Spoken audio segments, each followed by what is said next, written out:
حقیقی بات دیکھیں، اسرائیل نے فلسطین پر گزشتہ سال اکتوبر میں حملہ کیا، یہ سوشل میڈیا پر وائرل ہوا، حالانکہ یہ حملہ پہلا نہیں تھا۔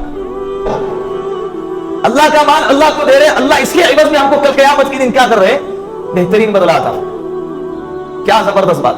لالچ میں آ کر کہیں پیسہ کمانے کے لیے کہ جو چاہے ان کی پالیسی ہے۔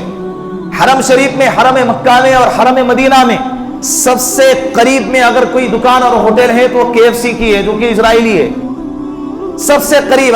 منت سماج حضرت بھائی دوسرا حصہ بھی آپ لے لو۔ حضرت نے کہا ٹھیک ہے، اب رقم دے کر لی گئی 32,000 یا روایتوں میں 35,000 درہم کے عوض اس پورے کنویں کو لیا گیا اور مسلمانوں کے لیے وقف کر دیا گیا۔ کتنا بڑا عمل ہے! مفتی سلطان کے بیانات کے لیے مفتی سلطان آفیشل کو سبسکرائب کریں۔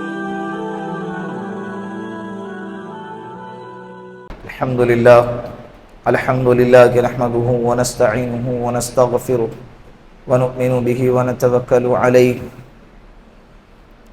ونعوذ باللہ من شرور انفسنا ومن سیئات اعمالنا من يهده الله فلا مضل له ومن يضلله فلا هادي له ونشهد ان لا اله الا الله وحده لا شريك له ونشهد ان سيدنا وسندنا وحبيبنا ومولانا محمدا عبده ورسوله اما بعد فقد قال الله تبارك وتعالى في القرآن المجيد والفرقان الحميد فأعوذ بالله من الشيطان الرجيم بسم الله الرحمن الرحيم ما ذا الذي يقرض الله قرضا حسنا فيضاعفه له أضعافا كثيرا والله يقبض ويبسط وإليه ترجعون وجاء في الحديث وقال النبي صلى الله عليه وسلم اذا مات الانسان انقطع عنه عمله الا ثلاثه الا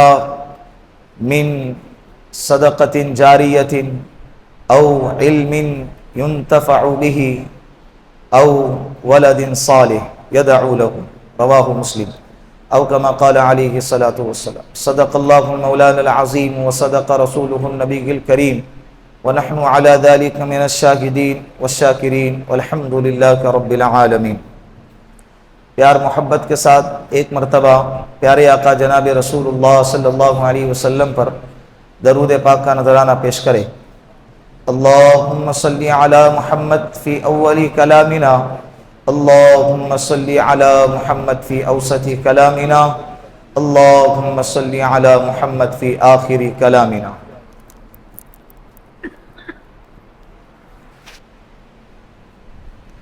اسی کا شہر، وہی مدعی، وہی منصف۔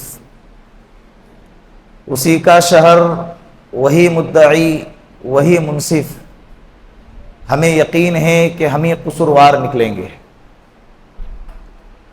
آج ملک ہندوستان میں جس طرح کا ماحول پیدا کرنے کی سازش اور کوشش اور محنت کی جا رہی ہے، اس سے مسلمانوں کو آگاہ ہونا بہت ضروری ہے۔ یا تو مسلمان آگاہ ہونا نہیں چاہتے، بیدار ہونا ہی نہیں چاہ رہے، یا انہیں معلوم نہیں کہ ملک ہندوستان میں کیا کچھ ہو نہیں رہا ہے۔ الحمدللہ مسلمان چاہے ہندوستان کا ہو، چاہے یورپ کا ہو، چاہے حرمین شریفین کا ہو، اسلام کا قانون ہر جگہ یکساں ہے،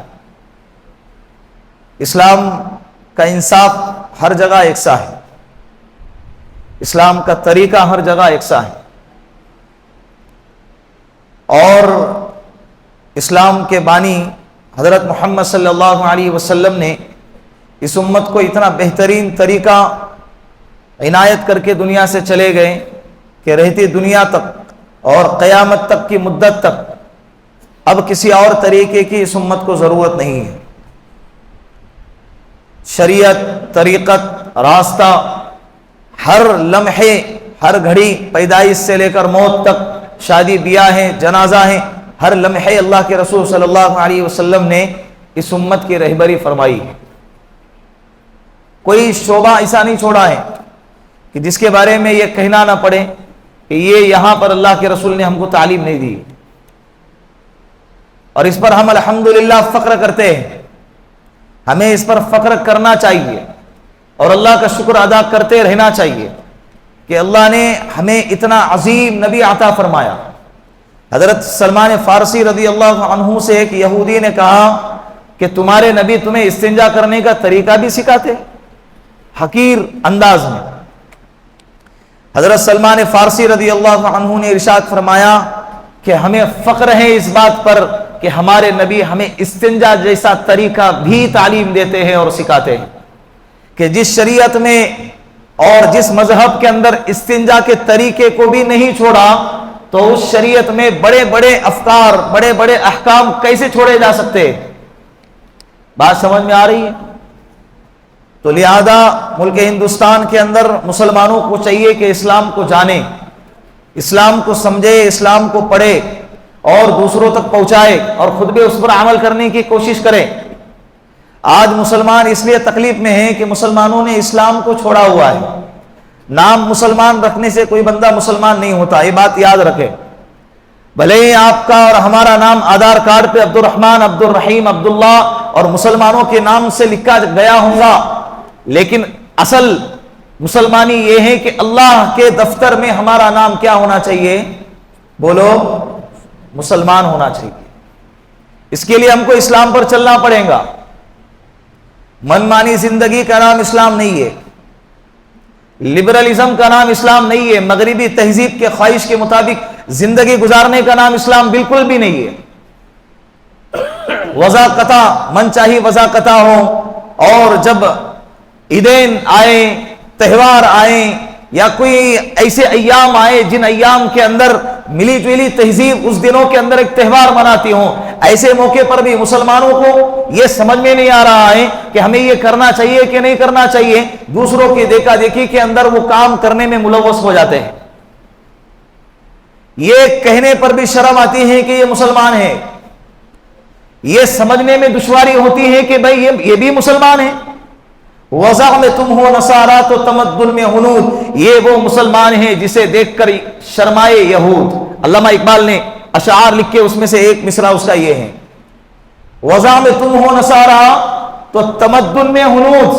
تمہارا وضع قطع یہ عیسائیوں جیسا ہے اور تہذیب تمہاری ہندوؤں جیسی ہے، اور یہ وہ مسلمان ہے جسے دیکھ کر شرمائے یہود. یہود بھی دیکھ کر شرماتے ہوں گے کہ یار یہ وہ مسلمان ہے، ہم تو ان کو بگاڑنا چاہتے تھے لیکن یہ اتنے بگڑ گئے کہ آج ہم کو شرم آ رہی ہے.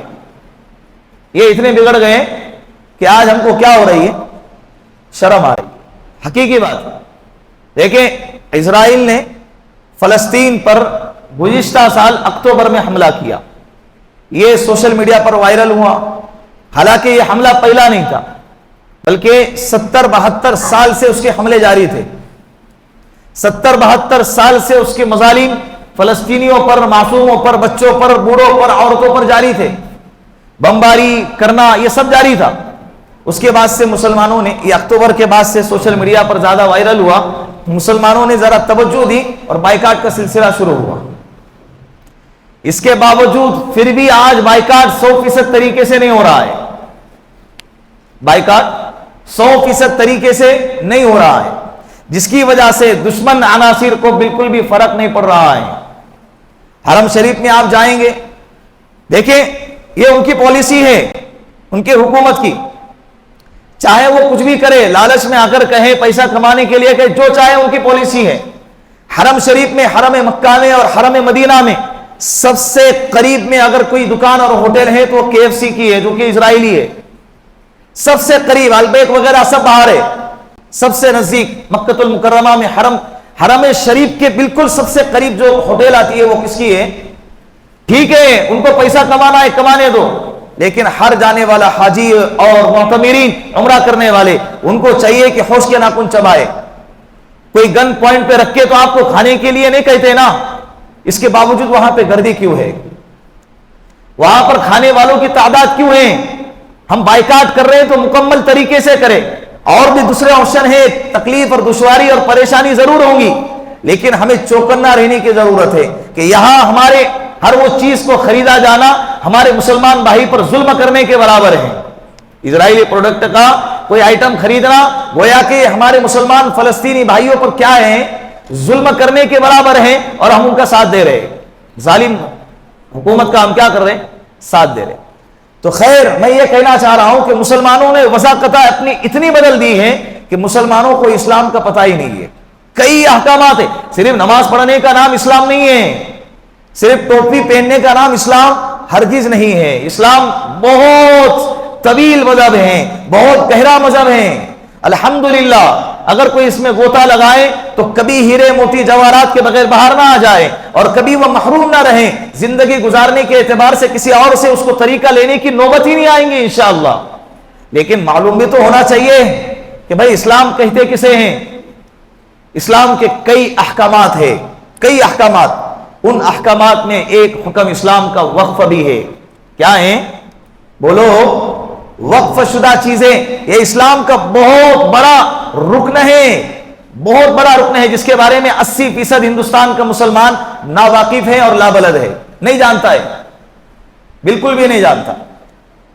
اور اسلام میں سب سے پہلے وقف کی شروعات جو ہے نا، وقف سب سے پہلے تو میں وقف کی تعریف کروں کہ بھائی وقف کہتے کسے؟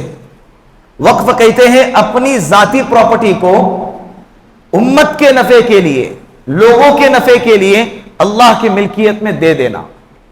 وقف کسے کہتے ہیں؟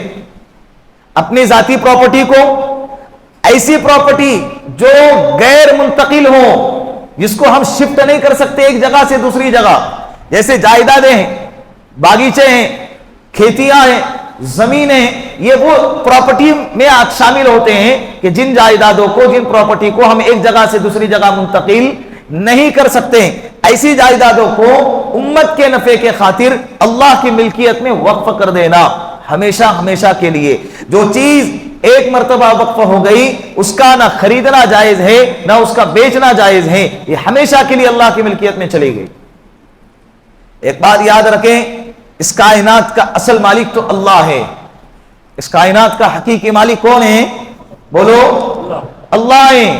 ہم تو مجازی مالک ہے، ہم کو ایسے وقتی طور پر، عارضی طور پر مالک بنایا گیا ہے، ہم حقیقی مالک نہیں ہیں۔ اگر ہم حقیقی مالک ہوتے تو مرنے کے بعد یہ ساری جائیدادیں ہمارے قبر میں شفٹ کی جاتی۔ سونا ہے، چاندی ہے، کاریں ہیں، گاڑیاں ہیں، مکانات ہیں، پیسہ ہے، کپڑے، گھڑیاں، جو بھی قیمتی چیزیں ہیں، اگر اس کے ہم حقیقی مالک ہوتے تو مرنے کے بعد ہمارے قبر میں وہ سارے سامان بھی کیا ہو جاتے ہیں؟ شفٹ ہو جاتے ہیں، منتقل ہو جاتے ہیں۔ لیکن ایسا کبھی ہوتا؟ ہم تو اپنے پہنے ہوئے لباس کے بھی مالک نہیں ہیں۔ مرنے کے بعد سب سے پہلے اس کا لباس اتارا جائے گا، سب سے پہلے عزت سے اترا تو ٹھیک، نہیں تو کاٹ کے پھاڑ کے نکالا جائے گا۔ ہم تو پہنے ہوئے لباس کے بھی مالک نہیں ہیں، ہم اس کا بھی اختیار نہیں رکھتے۔ تو کس اعتبار سے کہتے ہو کہ بھائی میں مالک ہوں؟ میں اللہ کو میں پسند نہیں ہے، اللہ کو میں بالکل بھی پسند نہیں ہے۔ تو حقیقی اس کائنات کے مالک تو اللہ ہیں۔ اللہ نے عارضی طور پر ہم کو مالک بنایا ہے، تو اس کا حق اس کے طور پر ادا کرنا یہ ہماری ذمہ داری ہے۔ یہ اللہ نے ہم کو حکم دیا ہے، اور اللہ نے ہم کو مالک بنایا، اور اللہ نے آگے بڑھ کر ہم پر مہربانی فرمائی کہ جو پراپرٹی، جو جائیداد، جو مال کا تم کو مالک بنایا، اگر آپ نے اس میں سے جو آپ کا پسندیدہ ہے اگر میرے راستے میں خرچ کیا ہے، کل قیامت کے دن اس کا بہترین تم کو بدلہ عطا فرمایا جائے گا۔ ہے اللہ کا، دے رہے اللہ کو، اللہ کا مال اللہ کو دے رہے، اللہ اس کے عوض میں ہم کو کل قیامت کے دن کیا کر رہے؟ بہترین بدلہ عطا فرما۔ کیا زبردست بات ہے! من ذا الذی یقرض اللہ قرضا حسنا فیضاعفہ لہ اضعافا کثیرا۔ ہے کوئی ایسا شخص جو اللہ کو قرض حسنا عطا فرمائے؟ قرآن کہہ رہا ہے ہماری حیثیت ہے جو اللہ کو قرض دے دے، لیکن اللہ نے یہ والے عمل کو قرض سے تعبیر فرمایا۔ قرض کہتے ہیں اسی کو کہ ہم اگر کسی کو عطا کرے تو بعد میں اس سے لیا جاتا ہے، بعد میں اس سے کیا کیا جاتا ہے؟ لیا جاتا ہے۔ اللہ کا مال اللہ کو دے رہے، لیکن اس کے باوجود اللہ نے ہم پر مہربانی فرمائی اور یہ جملہ استعمال فرمایا، من ذا الذی یقرض اللہ قرضا حسنا۔ کوئی ہے جو اللہ کو قرض حسنا عطا فرمائے تو اللہ اس کو کیا کریں گے؟ فَيُضَاعِفَهُ لَهُ أَضْعَافًا كَثِيرًا۔ کل قیامت کے دن اللہ جو دیا ہے اس سے بڑا چڑھا کے تم کو عطا کریں گے۔ اور اللہ ایسے زبردست قادر ہے کہ واللہ یقبض ویبسط والیہ ترجعون، جو کچھ بھی دیا ہے وہ دینے پر بھی قادر ہیں اور وہ لینے پر بھی قادر ہیں، جو کچھ بھی ہے سب اللہ کی طرف لوٹ کر جانا ہے. یہ اللہ کا احسان ہے. لن تنالوا البر حتى تنفقوا مما تحبون. قرآن کریم 4 پارہ کی پہلی آیت اللہ رب العزت نے ارشاد فرمائی کہ تم ہرگز نیکی نہیں پا سکتے اس وقت تک جب تک کہ تم اپنی پسندیدہ مال اور جائیداد اور پراپرٹی کو اللہ کے نام پر خرچ نہ کرو. پسندیدہ مال کی شرط لگائیے. اسے وقف کہتے ہیں. کیا کہتے ہیں؟ اس پر کسی کا قبضہ نہیں ہے، اس پر اللہ کا قبضہ ہے. مخلوق کی ایک کمیٹی، ایک جماعت مل کر اس کی حفاظت کریں گی اور اس کو صحیح راستے پر استعمال کریں گی. واقف نے جب اپنی پراپرٹی کو وقف کیا ہے تو اس کے مقصد کو پوچھا جائے گا کہ بھائی تو یہ جگہ کس لیے وقف کر رہا ہے؟ مسجد کے لیے، عبادت گاہ کے لیے، یتیم خانے کے لیے، مطلقہ اور بیواؤں کے لیے، یا مسافر خانے کے لیے؟ یہ آپ کس کے لیے استعمال کر رہے ہیں؟ کس کے لیے آپ وقف کر رہے ہیں؟ اگر وہ اپنے ارادے کو ظاہر کریں اور ایگریمنٹ کے اندر یہ باقاعدہ منشن کریں کہ بھائی یہ میں مسجد کے لیے دے رہا ہوں یا مسافر خانے کے لیے دے رہا ہوں، تو اس کے منشے کے مطابق اس کمیٹی کی ذمہ داری ہے کہ وہ کیا کریں؟ اسی جگہ پہ اس کو استعمال کرے. یہ ذمہ داری ادا کرنا ضروری ہے. اس کا غلط استعمال بالکل ناجائز اور حرام ہے. یہ وقف کا موٹا موٹا مسئلہ ہے. وقف کی ابتدا اسلام میں سب سے پہلے غزوہ احد کے موقع پر ایک یہودی ہے، مخیرق یہودی شخص ہے، لیکن اچھا تھا، مسلمانوں سے ہمدردی تھی. مسلمانوں کے ساتھ میں رہ کر یہود غزوہ احد میں لڑائی لڑی اور مارا گیا. اس نے اپنے اولاد کو وصیت فرمائی تھی کہ میرے مرنے کے بعد میرے مدینے کے اطراف میں 7 کھجوروں کے باغات ہیں، وہ محمد صلی اللہ علیہ وسلم کو دے دینا اور وہ اللہ کے لیے اس کو استعمال کریں گے. اس کے انتقال کے بعد ان کی اولاد نے باپ کی وصیت کو پورا کرتے ہوئے اللہ کے رسول کی خدمت میں لا کر وہ 7 باغیچے دے دیے. اس کی یہ کاغذات ہیں، آپ اس کو جیسے چاہے استعمال کرو. یہ سب سے پہلا وقف ہے اسلام کے اندر. آپ صلی اللہ علیہ وسلم نے اس کو مسلمانوں کے پہلے اپنے قبضے میں لے لیا اور مسلمانوں کے لیے اس کو وقف کر دیا. دوسرا، حضرت عبداللہ ابن عمر کی روایت ہے کہ ان کے والد محترم حضرت عمر رضی اللہ عنہ خیبر کی لڑائی میں حضرت عمر کو ایک بہترین زمین کا ٹکڑا ملا تھا، بہت قیمتی ٹکڑا ملا تھا. خیبر ایک علاقہ ہے مدینے کے پاس، دور ہے، زیادہ قریب بھی نہیں ہے. اللہ کے رسول کی خدمت میں آیا اور کہا یا رسول اللہ، میں چاہتا ہوں کہ اس ٹکڑے کو، اس زمین کو، یہ میری جائیداد کو اللہ کے لیے استعمال کرو. کیا کرو بتاؤ؟ اللہ کے رسول نے فرمایا کہ عمر، اس جائیداد کو جائیداد ہی باقی رہنے دو. وہاں سے جو غلہ اور جو اناج، جو پھل پھول جو نکلیں گے وہ مسلمانوں کے نفع کے لیے استعمال کیے جائیں گے. اب وہاں پر ایگریمنٹ کیا گیا کہ عمر، آج کے بعد تو اس زمین کو نہ بیچ سکتا ہے، نہ کوئی اور اس کو خرید سکتا ہے، اور نہ تیرے وارثوں میں اس کو تقسیم کیا جائے گا. یہ وقف کا مسئلہ ہے. مرنے کے بعد، میرے باپ کی 2 کروڑ کی زمین تھی، باپ نے وقف کیا تھا، اب مرنے کے بعد اولاد کہہ رہی ہے کہ ہمیں نے وقف کرنا ہے، تو اولاد کا کوئی اختیار ہی نہیں ہے. اولاد کا وقف شدہ چیز کے اندر جو جائیداد وقف کی گئی ہے، اس جائیداد کے اندر وارثوں کا حصہ لگتا نہیں، وارثوں کا بالکل حق نہیں ہے اس میں. اس لیے کہ اب وہ مرنے والے کے، وقف کرنے والے کے خود کی جب ملکیت میں باقی نہیں رہا تو اس کے وارثوں کی ملکیت میں منتقل کیسے ہوگا؟ بات سمجھ میں آ رہی ہے؟ یہ حضرت عمر رضی اللہ عنہ کا دوسرا وقف تھا. تیسرا وقف، اللہ کے رسول صلی اللہ علیہ وسلم اور صحابہ کرام جب مکۃ المکرمہ سے ہجرت فرما کر مدینہ المنورہ میں آئے، وہاں پر مسلمانوں کو پینے کے لیے کوئی میٹھے پانی کا کنواں نہیں تھا، میٹھے پانی کا کوئی انتظام نہیں تھا. ایک کنواں تھا جسے بیر روما کہتے ہیں، اس کا مالک ایک یہودی تھا، یہودی کا قبضہ تھا اس پہ، اس کی ملکیت میں تھا. لیکن وہ کم بخت یہ کرتا تھا کہ پانی کو بہت قیمتی دام میں بیچتا تھا. تو مسلمانوں کو تکلیف ہونے لگی، قیمت ادا کرنے کے لیے ان کے پاس رقم نہیں ہے. اب کیا کریں؟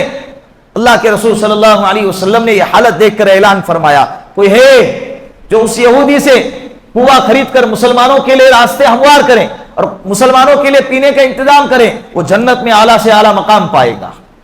حضرت عثمان غنی رضی اللہ عنہ فوراً گئے یہودی کے پاس اور ڈیل کرنے لگے، بھائی مجھے تیرا کنواں خریدنا ہے۔ سب تو جانتے ہیں حضرت عثمان غنی رضی اللہ عنہ کو اللہ نے کتنا مال اور سخاوت عطا فرمائی تھی۔ مال کا ہونا اصل نہیں ہے، مال کے بعد اس کا صحیح استعمال کرنا اور اللہ کے نام پر لٹانے کی جو صفت ہے یہ اصل ہے۔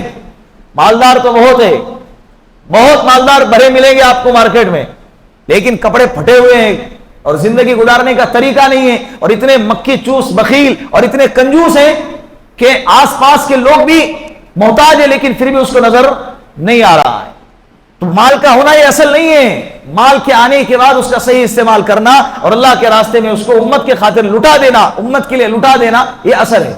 حضرت عثمان غنی نے اخلاص دیکھے، ان کی سخاوت، امت کے خاطر اللہ کی محبت میں لٹانے کا جذبہ دیکھیں کہ 1400 سال پہلے ایک پراپرٹی اللہ کے لیے انہوں نے مسلمانوں کے نفع کے لیے وقف کر دی۔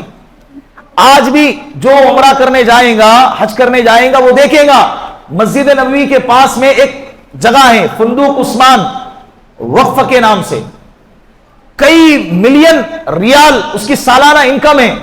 1400 سال گزر گئے لیکن اس کے باوجود ان کا اکاؤنٹ آج بھی بنا ہوا ہے اور ان کے اکاؤنٹ میں سالانہ انکم آج بھی پہنچتی رہتی ہیں، اور ان کے اکاؤنٹ سے مسلمانوں کے لیے دیگر ممالک کے اندر، افریقہ ہے اور دیگر جہاں پر وہی مسلمان پریشان حال ہیں، غریب ہیں اور محتاج ہیں، ان کی ملکیت سے وہ پیسہ اور وہ رقم وہاں پر جا کے پہنچ جاتی ہے۔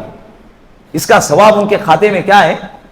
پہنچ رہا ہے۔ کیا زبردست اخلاص ہوگا۔ 1400 سال گزر گئے، اس کے باوجود ان کا اکاؤنٹ کھلا ہوا ہے، انکم جاری ہے۔ حضرت عثمان غنی گئے ڈیل کرنے کے لیے، یہودی سے کہا میں وہ تیرا کنواں خریدنا چاہتا ہوں۔ یہودی نے کہا مجھے نہیں بیچنا۔ کہا کہ دے دے بھائی، جتنی رقم چاہے اتنی لے لے، دے دے۔ کہا کہ ٹھیک ہے، آدھا دے دوں گا، آدھا نہیں۔ ابھی کہا کہ آدھا مطلب کیا؟ کہا کہ آدھا مطلب یہ ہے کہ ایک دن اس کنویں پر تمہارا قبضہ ہوگا، ایک دن میرا قبضہ ہوگا۔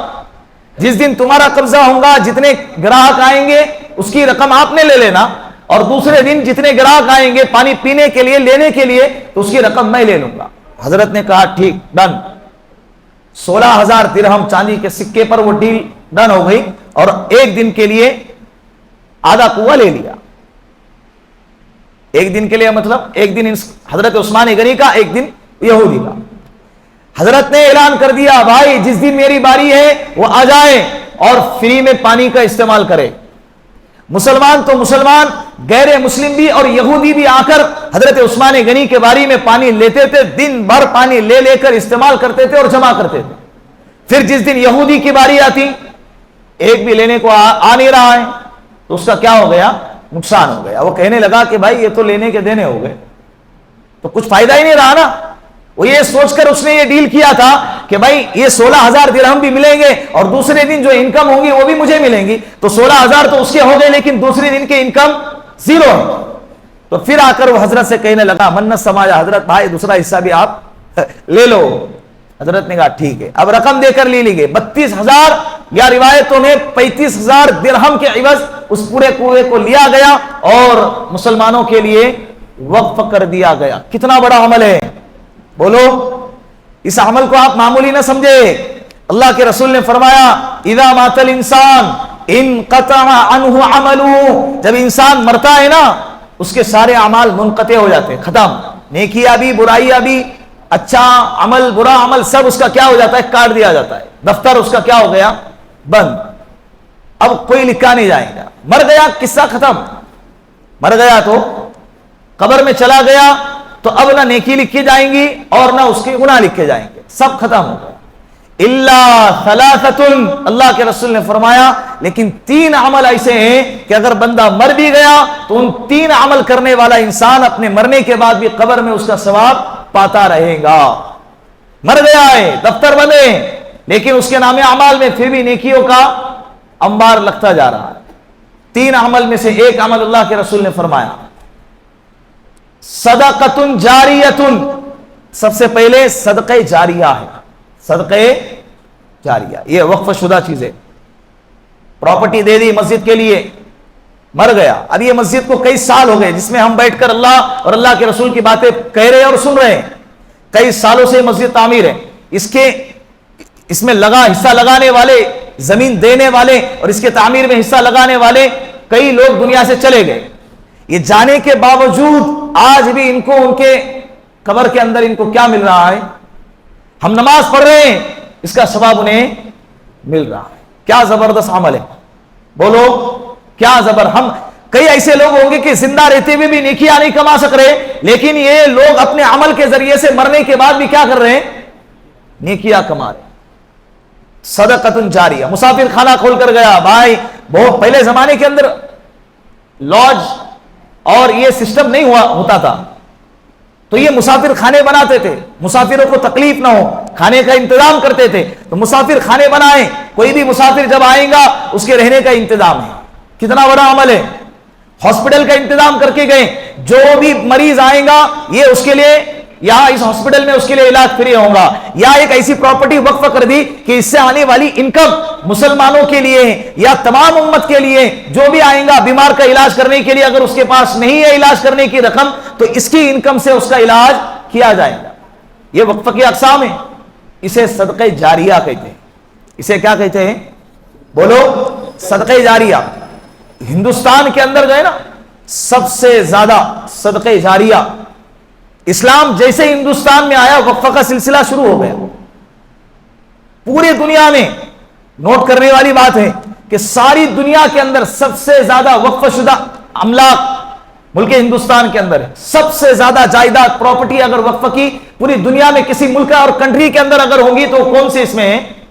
ملک ہندوستان میں. ہم سے پہلے نواب اور مغل زمانے کے مسلمان یہ اپنی جائیدادوں کو یہ مسلمانوں کے لیے وقف کرنے کا ایک معمول بنا چکے تھے. اگر کوئی بندہ مر گیا اور اس کی زندگی کے اندر اس نے کوئی پراپرٹی وقف نہیں کی ہے, وہ اپنی زندگی کو شرمندہ سمجھتا تھا. اور صرف ہندوستان کے اندر نہیں, یہ ان کی ایک عادت بن چکی تھی وقف کرنے کے لیے.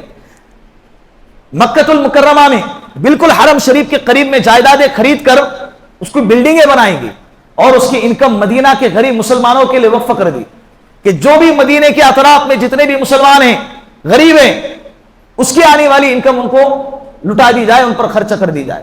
لیکن بعد میں جب اس علاقے کے اندر اس کنٹری کے اندر جب تیل نکلا تو وہاں الحمدللہ مالی حالت بہتر ہو گئی, وہاں کے مسلمانوں کو ضرورت نہیں پڑی. تو انہوں نے کیا کیا, اس بلڈنگ کو ہندوستان سے جانے والے جو حاجی ہیں ان حاجیوں کے لیے ان بلڈنگ کو وقف کر دیا, ان کے سہولتوں کے لیے. بعد میں وہ بلڈنگ حرم شریف کے اطراف میں تعداد بڑھتی گئی, حرم کا احاطہ بڑھتا گیا, تو اس بلڈنگ کو شفٹ کر کے عزیزیہ کی طرف لے کر گئے.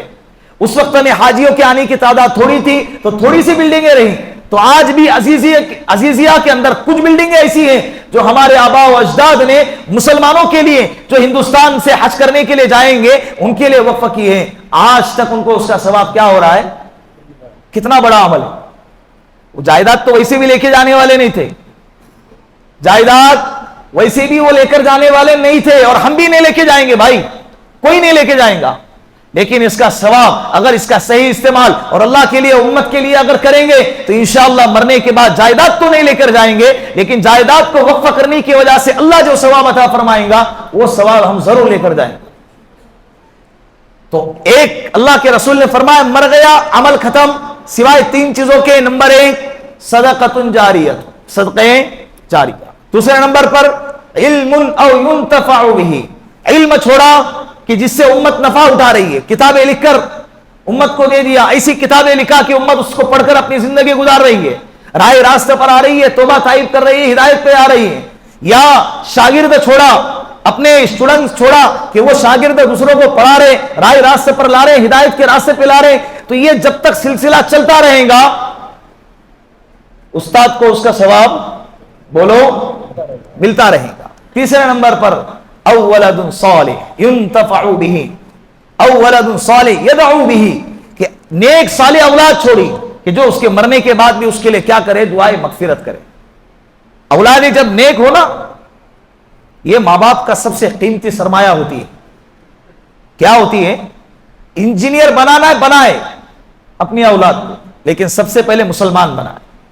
ڈاکٹر بنانا ہے بنائے, لیکن سب سے پہلے اسے کیا بنائے؟ مسلمان بنائیں، کلیکٹر بنانا ہے بنائیں، دنیا کے جس عہدے پر بٹانا ہے بٹائیں، لیکن وہاں بٹاتے بٹاتے یہ نہ ہو کہ وہ کلیکٹر تو بن گیا لیکن اسلام پیچھے رہ گیا، ڈاکٹر تو بن گیا لیکن اسلام پیچھے رہ گیا، اسلامی باقی نہیں رہی۔ تو کیا کرتے ہیں ایسے ڈاکٹری کو اور کیا کرتے ہیں ایسے کلیکٹری کو؟ بولو نا، لعنت ہے پھر ایسے عہدے پر کہ سب کچھ مل گیا لیکن اللہ نہ ملا، سب کچھ مل گیا لیکن اللہ نہ ملا، تو اسے کچھ بھی نہ ملا، اسے کچھ بھی نہ ملا۔ اطلبنی تجیدنی، اللہ فرما رہے اے میرا بندہ میری طلب میں آ، وَإِن وَجَدْتَنِي وَجَدْتَ كُلَّ شَيْءٍ، جس نے مجھے پا لیا اس نے سب کچھ پا لیا، وَإِن فُتَّنِي فَاتَكَ كُلَّ شَيْءٍ، جس نے مجھے کھو دیا اس نے بولو سب کچھ کھو دیا۔ تو نیک اولاد انسان کا قیمتی سرمایہ ہوتی ہے، مرنے کے بعد جو ہے نا، مرنے کے بعد اگر نیک اولاد کوئی نیک کام کریں گے، ماں باپ کی تربیت کی وجہ سے گناہوں سے بچیں گے، صدقات اور خیرات کریں گے اور ماں باپ کے لیے دعائیں مغفرت کریں گے، قبر میں جانے کے بعد بھی تم کو اس کا ثواب ملتا رہے گا۔ 3 اعمال کتنے آسان ہیں بتائے، کتنے آسان عمل ہیں۔ تو ہمارا آج کا عنوان ہے وقف شدہ چیزوں پر۔ مسلمانوں کو چاہیے کہ ملک ہندوستان کے اندر آج دیکھیں صرف مسلمانوں کے وقف کی پراپرٹی نہیں ہے، سکھوں کے اندر بھی ہیں، کمیٹیاں بنی ہوئی ہیں، وقف بورڈ سکھ کے نام سے، کرسچن عیسائیوں کی بھی وقف بورڈ زمینیں ہیں، اور اسی طرح ہندوؤں کی بھی ہے اور مسلمانوں کی بھی ہے۔ لیکن آج ظالم حکمران حکومتیں کر رہے ہیں، حکومت کے عہدے پر بیٹھے ہوئے ہیں اور لالچ میں اتنے اندھے ہو گئے ہیں کہ ان کا پیٹ ہی نہیں بھر رہا ہے۔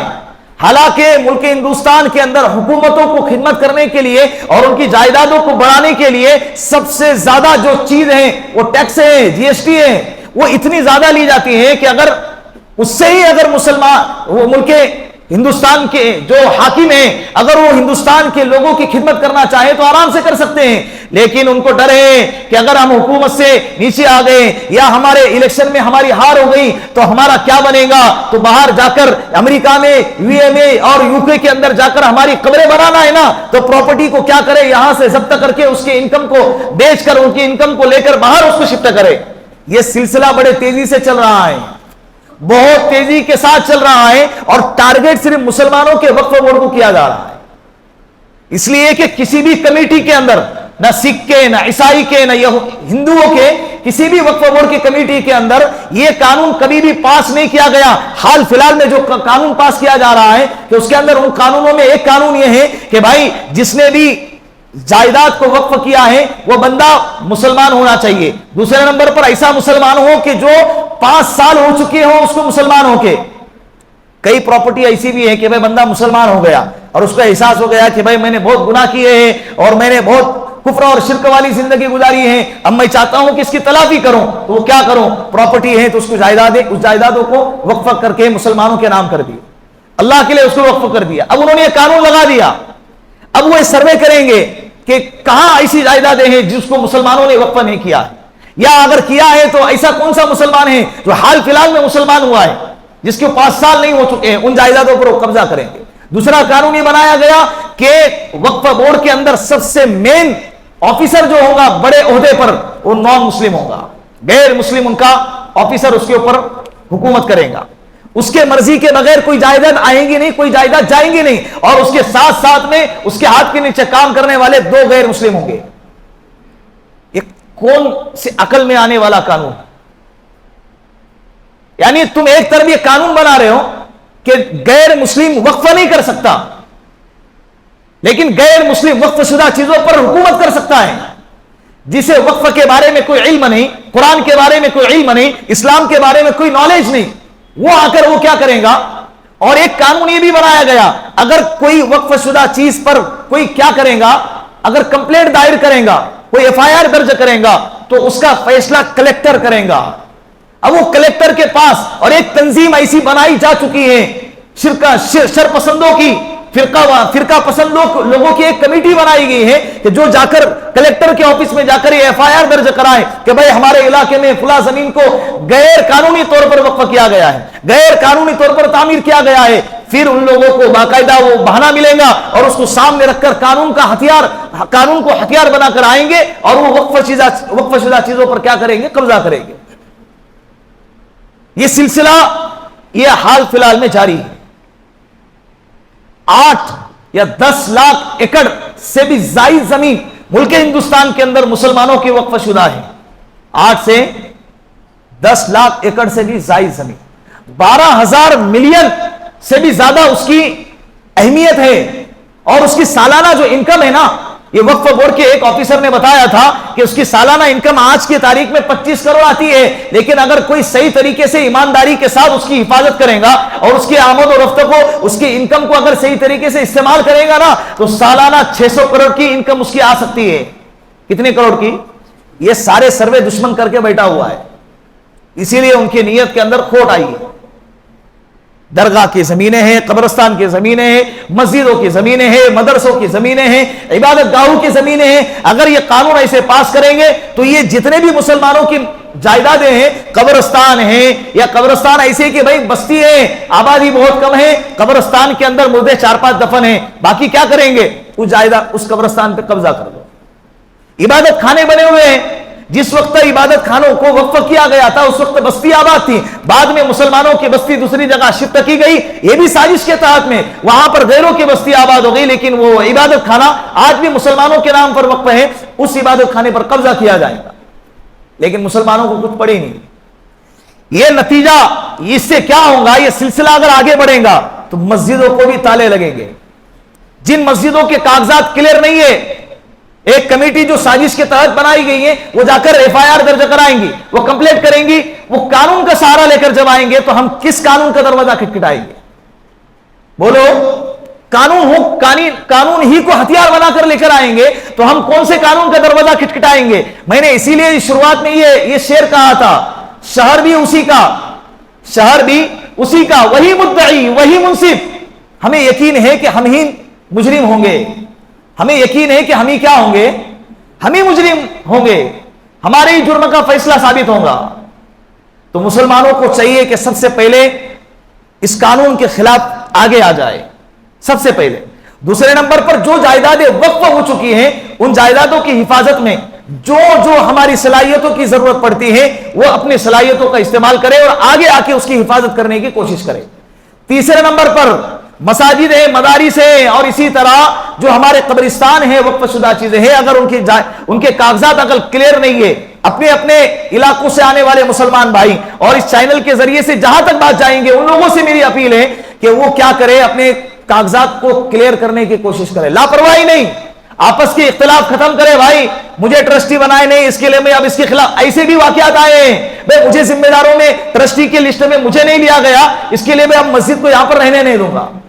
وہ جا کر اس نے کیا کیا؟ کمپلیٹ کیا. اب کہیں نہ کہیں تو انسان سے کچھ نہ کچھ تو خطائیں اور غلطی ہو جاتی ہے. وہ پوائنٹ پکڑ کر اگر وہاں پر مسجد کو مسمار کیا گیا, ملبہ بنا دیا گیا, کل قیامت کے دن تیرے ساتھ کیا ہوگا تو اس کا اندازہ بھی نہیں لگا سکتا. تھوڑے سے حسد کے خاطر, تھوڑوں سے عہدے کے خاطر, تھوڑے سے پاور کے خاطر انسان اپنی آخرت کو تباہ کر رہا ہے.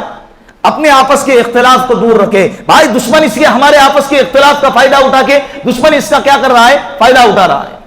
تو اختلاف کو پرے رکھے, آپس میں متحد ہو جائے, محبت کے ساتھ ایک جٹ ہو جائیں, اور وقف شدہ جو جائیدادیں ہیں اس کی حفاظت کرنے کی کوشش کریں گے انشاءاللہ. اللہ ان باتوں پر ہم سب کو عمل کرنے کی توفیق عطا فرمائے. وآخر دعوانا ان الحمد للہ رب العالمین. جن حضرات نے سنت